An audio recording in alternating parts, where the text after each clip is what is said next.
wabarakatuh. Selamat siang Bapak-Bapak dan Ibu-Ibu mahasiswa PPG Prajabatan Gelombang 2 tahun 2020. Pertama-tama, marilah kita panjatkan puji syukur kehadiran Allah Subhanahu wa Ta'ala karena atas berkat dan rahmat-Nya lah kita dapat berkumpul di ruangan yang berbahagia ini. Perkenalkan, saya Wirang Patri sebagai moderator dalam acara seminar PPG Prajabatan Gelombang 2 tahun 2022. Kemudian pada saat ini saya bersama penyanyi yaitu Bapak Andi Saputra. Kemudian ada pembahas 1 Ibu Amalia Rizky. Kemudian ada pembahas 2 yaitu Ibu Nidaul Timah. Baiklah Bapak-bapak dan Ibu-ibu sekalian, langsung saja kita ke sesi yang pertama yaitu untuk sebagai pembukaan. Marilah sama-sama kita mengucapkan Bismillah. Bismillahirrahmanirrahim. Selanjutnya adalah penyampaian materi yang akan disampaikan oleh penyaji yaitu Bapak Andi Saputra. Kepada Bapak kami persilahkan. Assalamualaikum warahmatullahi wabarakatuh. Waalaikumsalam warahmatullahi wabarakatuh. Sebelumnya saya mengucapkan terima kasih kepada moderator yang telah memberikan kesempatan kepada saya untuk mempresentasikan hasil dari desain inovasi pembelajaran, kemudian rencana tindak lanjut dan paradigma tentang makna guru. Sebelumnya yang saya hormati dosen pembimbing mata kuliah seminar pendidikan profesi guru yaitu Ibu Dr. Anda Sofni dan MSI, dan juga tim penguji ataupun tim penilai dari seminar kali ini yaitu Ibu Dr. Mujahidawati MSI serta Ibu Yobi Repa Oktaviana SPD. Baiklah, sebelum saya menjelaskan mengenai desain inovasi pembelajaran saya, terutama saya akan memaparkan apa saja yang akan saya jelaskan pada seminar kali ini. Yang pertama yaitu mengenai best practice atau pengalaman bermakna. Kemudian selanjutnya saya akan memaparkan mengenai desain inovasi pembelajaran, dan selanjutnya saya akan menjelaskan mengenai dampak pembelajaran setelah saya mengimplementasikan dari desain inovasi pembelajaran yang saya buat. Kemudian saya akan menjelaskan mengenai artefak pembelajaran sebagai pendukung dari desain inovasi yang saya buat.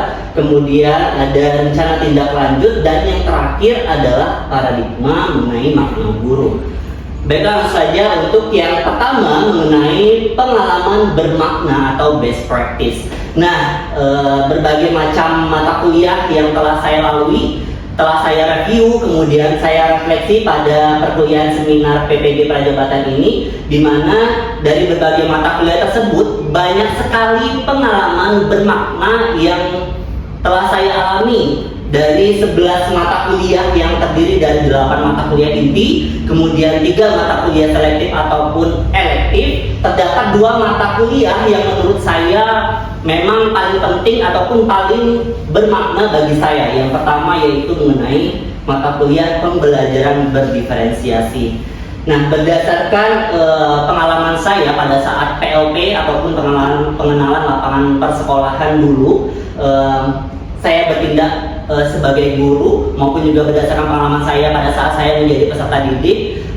Pada saat itu, pada saat proses pembelajaran berlangsung, di mana guru tidak menyesuaikan dengan kebutuhan peserta didik.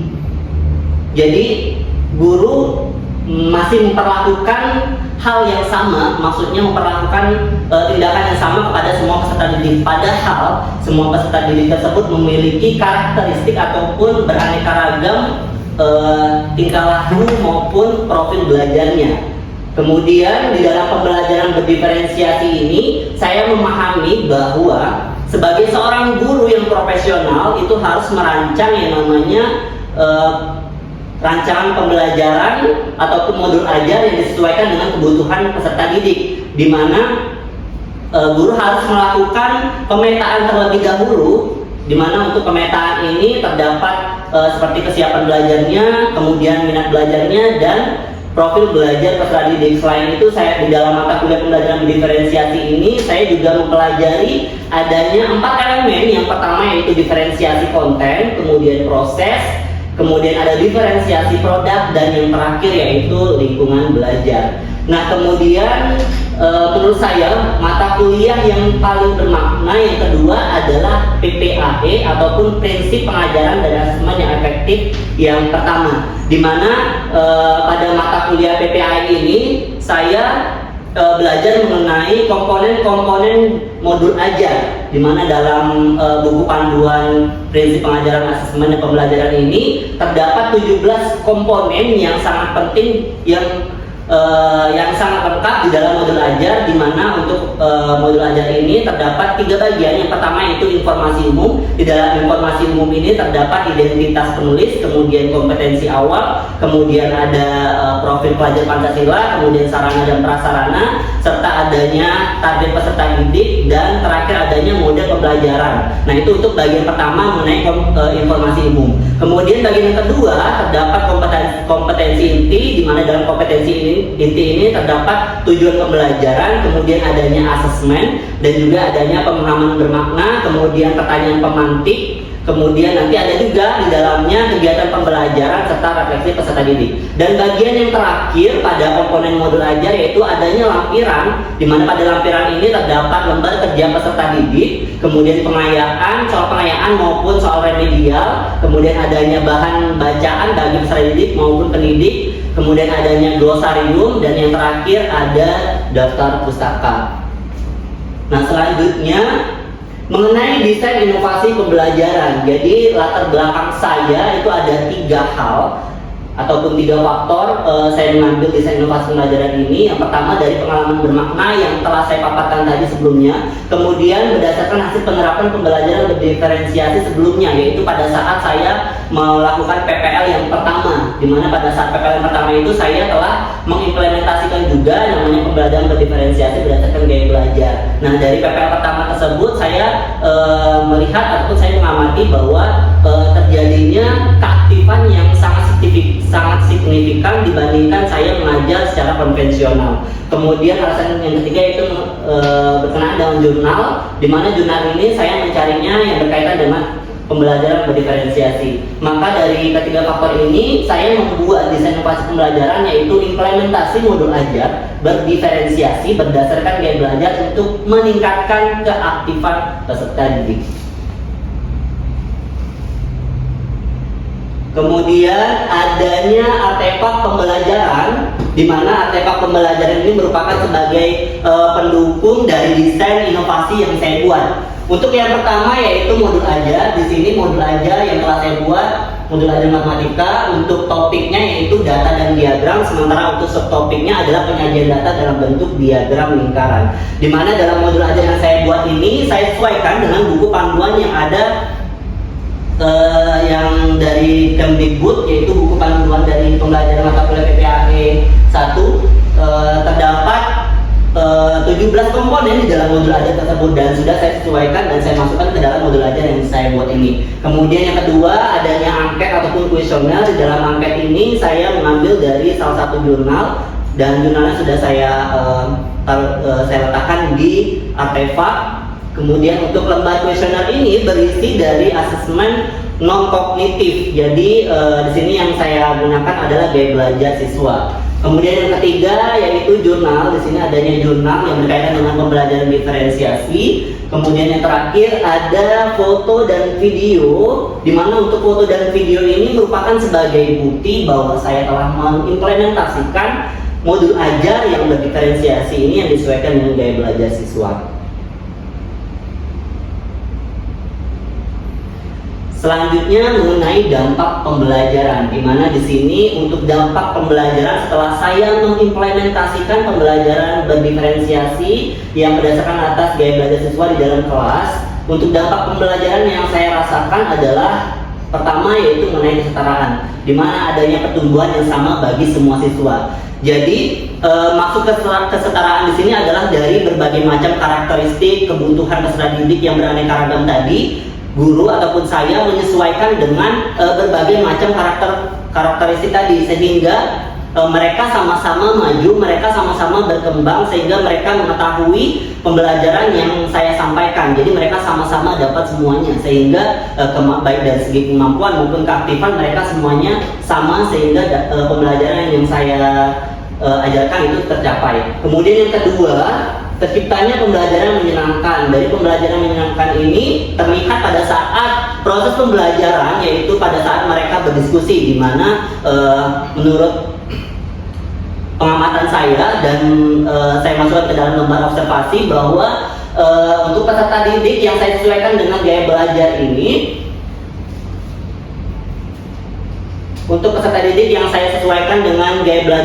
semuanya saya sesuaikan baik dari visual maupun kinestetik maupun auditori. Nah, terlihat sekali bahwa untuk yang anak kinestetik itu begitu antusias dalam proses pembelajaran, terutama dalam instruksi yang saya ajarkan ataupun yang saya jelaskan, sehingga mereka langsung bergegas untuk melakukan tugas-tugas yang ada pada lembar kerja peserta didik. Kemudian dampak yang ketiga, adanya keaktifan di dalam kelas. Nah, ini yang paling penting, di mana untuk keaktifan ini saya melihatnya di dalam proses pembelajaran pada saat mereka berdiskusi. Tidak hanya pada saat mereka berdiskusi, pada saat di awal kegiatan pendahuluan maupun kegiatan penutup. Di kegiatan pendahuluan bisa saya lihat ketika saya mengajukan pertanyaan-pertanyaan, baik itu pertanyaan pemantik untuk peserta didiknya, apakah ada yang memang menjawab atau tidak. Nah, dari situ saya melihat keaktifan juga. Kemudian pada saat proses pembelajaran, pada saat diskusi, dan yang terakhir pada saat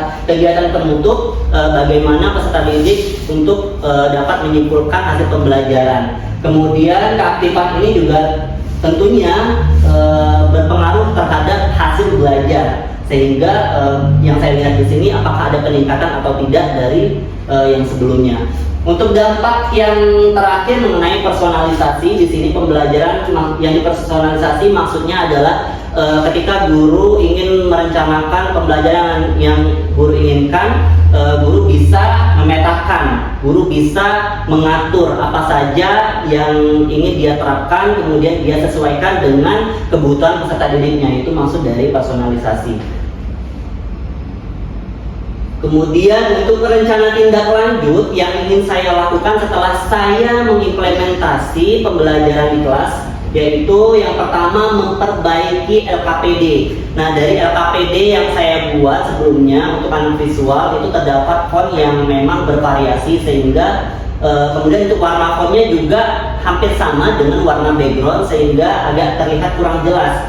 Sehingga untuk dalam perbaikan LKPD ini saya akan memperbaiki dari segi fontnya, dan juga membuat LKPD ini menjadi yang lebih menarik lagi, sehingga untuk anak visual lebih tertarik lagi belajarnya, dan juga lebih meningkatkan keaktifan maupun hasil belajarnya. Kemudian dari segi alokasi waktu, dari segi waktu pada saat implementasi kemarin, untuk waktu saya tidak menyampaikan waktunya berapa. Nah, itu jadi perbaikan juga saya ke depannya dalam mengatur waktu, sehingga pada saat saya penerapan, proses waktunya agar menjadi lebih matang lagi dan juga sesuai dengan porsinya.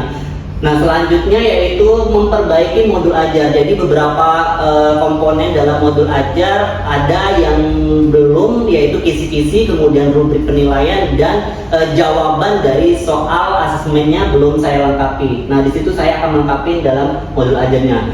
Kemudian untuk rencana tindak lanjut, setelah saya memperbaiki modul ajar, saya akan melakukan diskusi. Diskusi di sini baik dengan teman sejawat, maupun dengan guru pamong, maupun dengan wakil kepala sekolah di bidang kurikulum. Nah, dari modul ajar yang telah saya perbaiki, saya akan diskusikan lagi dengan teman maupun guru maupun wakil kepala sekolah tadi, sehingga nantinya apabila ada kritik maupun saran akan saya perbaiki lagi, sehingga modul ajar yang saya buat lebih optimal. Kemudian selanjutnya saya akan melakukan share, artinya di sini saya membagikan dari modul ajar yang memang benar-benar sudah fit, yang sudah maksimal, yang memang tidak perlu lagi diperbaiki, sehingga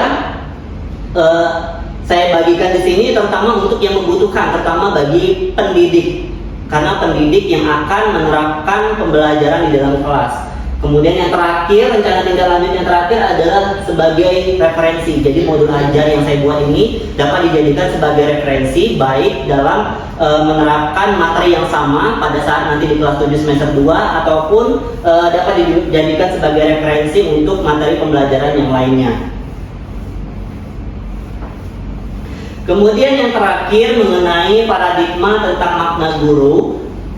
Jadi di sini sebelum saya mengikuti perkuliahan seminar PPG, awalnya saya berpandangan bahwa guru tersebut merupakan hanya sebagai fasilitator ataupun hanya memahami materi, kemudian mentransfer ilmu tanpa memperhatikan kebutuhan dan karakteristik peserta didik. Kemudian juga saya berpandangan bahwa guru membuat RPP ataupun modul ajar hanya menggunakan rancangan pembelajaran sebelumnya, jadi tanpa memperbarui sesuai dengan perkembangan kurikulum. Nah, itu permasalahan yang ada di sekolah. Nah, itu pandangan saya. Kemudian ketika saya sudah mengikuti perkuliahan mata kuliah seminar di PPG Prajabatan ini, di dalam mata kuliah seminar ini saya juga mereview dan juga merefleksi dari berbagai pengalaman belajar. Nah, setelah saya mengikuti ini, saya berpandangan bahwa guru menjadi fasilitator yang memperhatikan kebutuhan dan karakteristik peserta didiknya. Kemudian di sini juga guru pada saat penerapan pembelajaran menerapkan peserta didik sebagai pusat pembelajaran. Jadi menerapkan diferensiasi proses pada pembelajaran ini disesuaikan dengan gaya belajar peserta didik. Kemudian yang terakhir saya berpandangan bahwa guru tersebut mampu melakukan 4M. 4M di sini adalah merencanakan, melaksanakan, merefleksi, dan mengevaluasi. Baiklah, mungkin itu saja yang dapat saya paparkan dari hasil desain inovasi pembelajaran saya hari ini. Selanjutnya saya kembalikan kepada moderator. Baik, menarik sekali ya Pak Andia pembahasan kita pada hari ini, yaitu tentang dari refleksi mata kuliah prinsip pengajaran dan yang efektif untuk 1 dan 2, kemudian dari mata kuliah pembelajaran berdiferensiasi sehingga menghasilkan suatu modul ajar berdiferensiasi berdasarkan gaya belajar yang nantinya akan meningkatkan keaktifan peserta didik selama proses pembelajaran. Oke, sesi penyajian pada kali ini telah berakhir. Kemudian untuk sesi selanjutnya adalah sesi pembahasan. Untuk selanjutnya saya persilahkan kepada pembahas 1 untuk membahas apa yang disajikan oleh Bapak Andi. Kepada Ibu Amalia Rizky, saya persilahkan. Terima kasih moderator. Bapak Andi Saputra, izinkan saya memberikan pertanyaan. Ini kan membahas tentang modul ajar berdiferensiasi ya. Jadi yang ingin saya tanyakan itu apa yang menjadi kendala bagi Anda baik dalam perencanaan maupun pengimplementasian modul yang sudah Anda terapkan. Baik, bagaimana Bapak Andi, mau langsung dijawab atau lanjut ke pembahas 2? Oke. Kepada Bapak Andi, saya persilahkan. Terima kasih kepada moderator dan terima kasih kepada pembahas pertama yang telah memberikan pertanyaan kepada saya mengenai kendala baik dari perencanaan maupun implementasi. Nah, sejauh ini dari perencanaan kendala yang saya alami adalah menyusun perangkat pembelajarannya, karena di sini saya harus menyesuaikan gaya belajar. Artinya ada 3, baik itu dari segi konten maupun prosesnya. Nah, di sini juga butuh waktu yang lama untuk menyesuaikan dengan kebutuhan peserta didik tersebut, gitu. Nah, kemudian untuk dalam implementasinya, saya mengalami kendala ataupun tantangan. Jadi pada saat pembagian kelompok, kemudian saya membagikan LKPD, kemudian untuk gaya belajar visual, mereka belajar ataupun mengerjakan soal yang ada di LKPD sesuai dengan gaya belajar visual dengan melihat konten yang ada di situ. Kemudian untuk anak yang auditori, mereka melihat video pembelajaran beserta soal-soalnya juga ada di situ.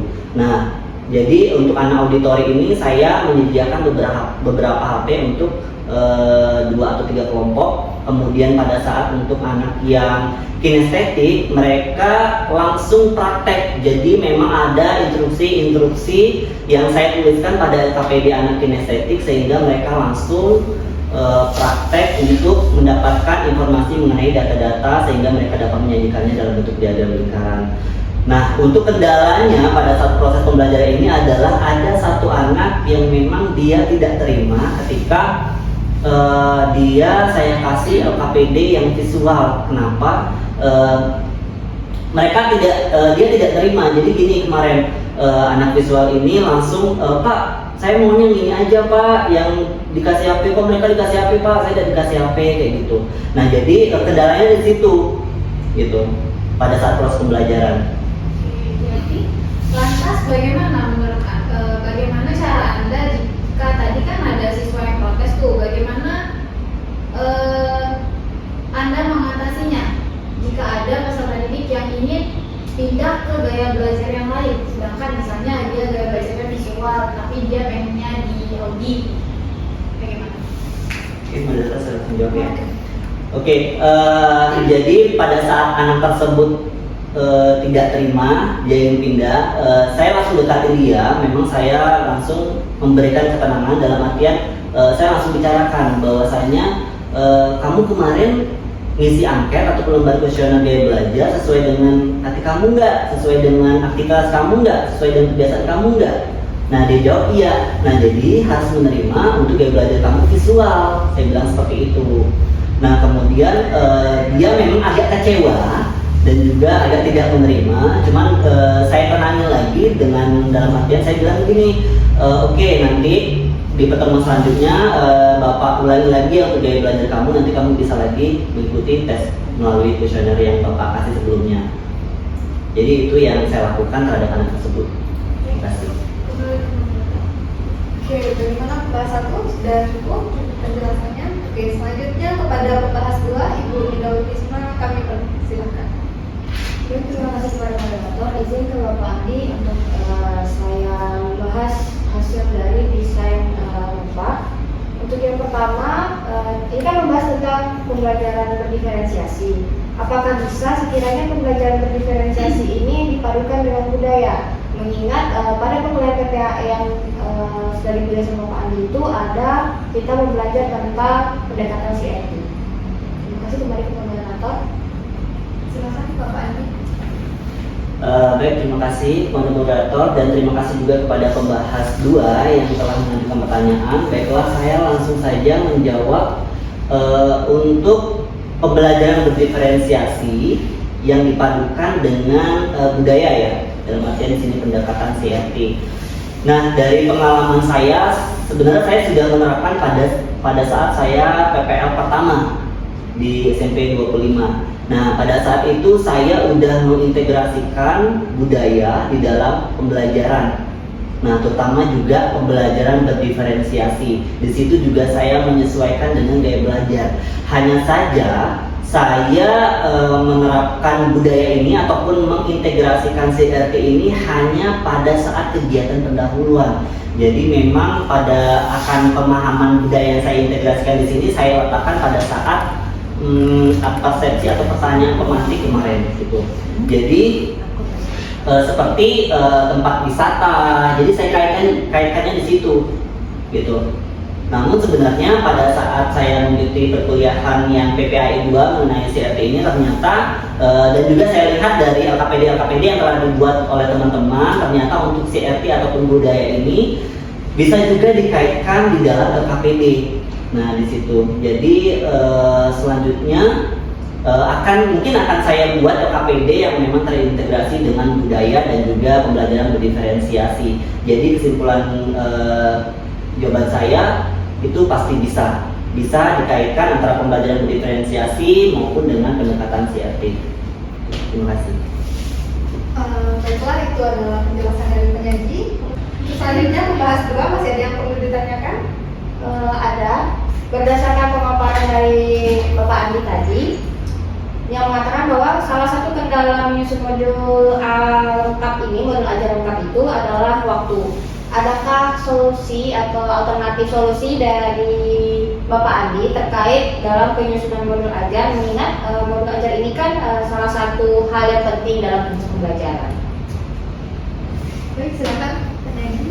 Terima kasih kepada moderator dan terima kasih juga kepada pembahas kedua yang mengajukan pertanyaan kembali. Baiklah, untuk masalah waktu, jadi ini berdasarkan pengalaman saya pada saat saya mengikuti perkuliahan PPAE pertama. Menurut saya untuk menyusun modul ajar secara lengkap dengan 17 komponen tersebut itu lebih baik ketimbang dengan menyusun modul ajar berdasarkan komponen minimumnya saja. Nah, jadi saya menyarankan jika guru yang ingin menerapkan pembelajaran berdiferensiasi dalam kelas, jika guru tersebut memiliki waktu yang banyak, waktu yang lebih, saya sarankan untuk menyusun modul ajarnya berdasarkan 17 komponen yang ada pada buku panduan tersebut.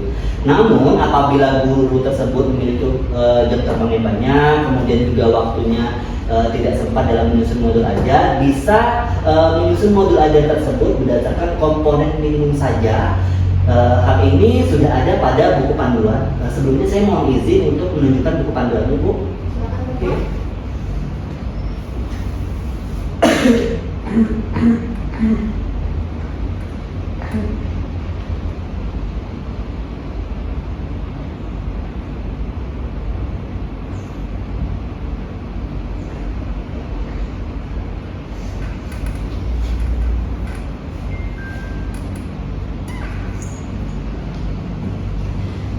Nah, ini berdasarkan buku panduan pembelajaran dan asesmen. Di sini ada komponen minimum yang sebelah kanan. Kalau di sebelah kanan ada komponen minimum dalam modul ajar. Nah, jadi terdapat 5 komponen yang memang harus ada dalam susunan modul ajar. Yang pertama yaitu tujuan pembelajaran. Nah, di sini bisa diambil dari salah satu dari tujuan dalam APP. Kemudian komponen kedua yang harus ada mengenai langkah-langkah ataupun kegiatan pembelajaran. Nah, biasanya ini untuk satu TP yang dicapai dalam satu atau lebih pertemuan.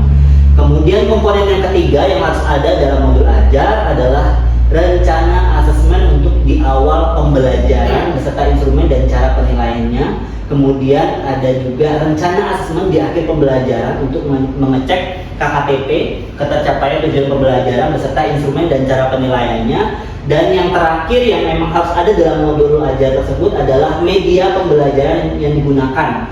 Nah, di sini termasuklah seperti bahan ajar, bahan bacaan yang digunakan, kemudian lembar kegiatan, kemudian video kalau ada video, kemudian tautan situs web yang perlu dipelajari oleh peserta didik. Nah, jadi komponen minimum ini memang harus ada dalam modul ajar dan ini bisa dilakukan oleh guru yang ingin merencanakan dengan mengefisiensikan waktu jika guru tersebut memiliki waktu yang terbatas dalam penyusunan modul ajar. Mungkin itu yang bisa saya sarankan.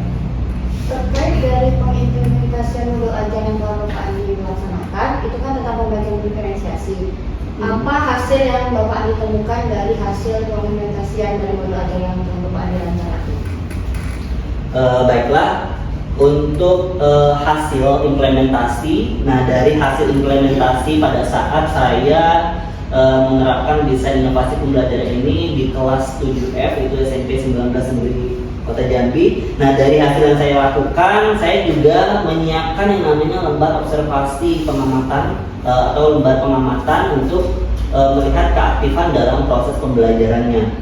Nah, di sini terlihat pada saat saya mengobservasi semua peserta didik bahwa adanya peningkatan ketika saya menerapkan pembelajaran berdiferensiasi ini dibandingkan sebelumnya saya mengajar tidak menggunakan pembelajaran berdiferensiasi ini.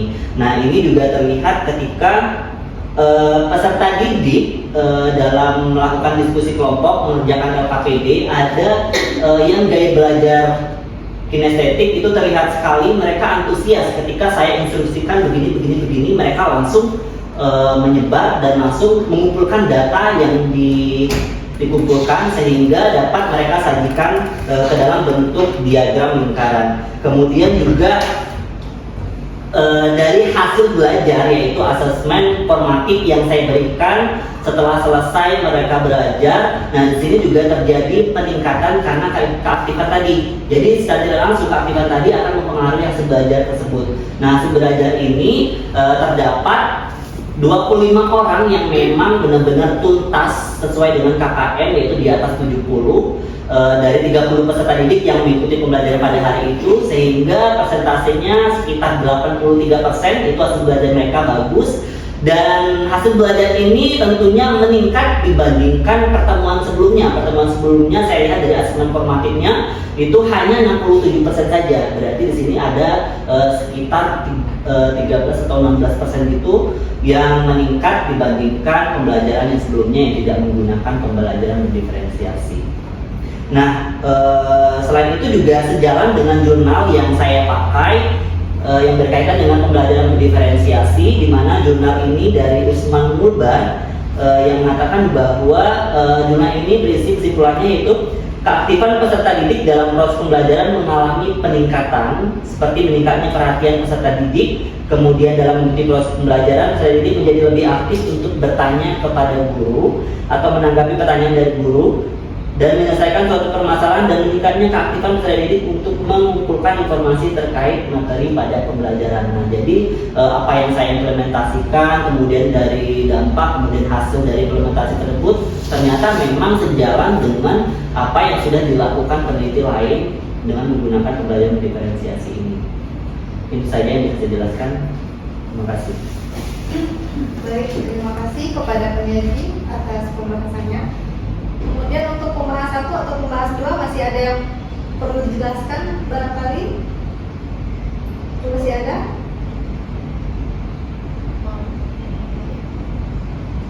Sepertinya cukup dari Mas. Oke, terima kasih. Karena pembahas 1 dan pembahas 2 sudah selesai, kemudian kepada penyaji apakah Anda puas Pak dengan yang disampaikan kepada pembahas 1 dan pembahas 2? Oke, saya kira karena berakhirnya sesi dari pembahas 1 dan pembahas 2 itu adalah berakhir juga sesi desain inovasi kita pada seminar desain inovasi kita pada hari ini.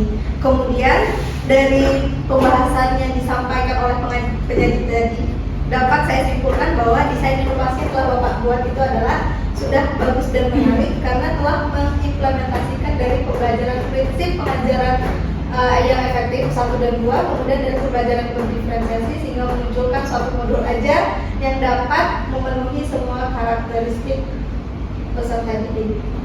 Nah, saya kira cukup sekian seminar desain inovasi kita pada hari ini. Untuk mengakhirinya, marilah kita sama-sama mengucapkan hamdalah. Alhamdulillah.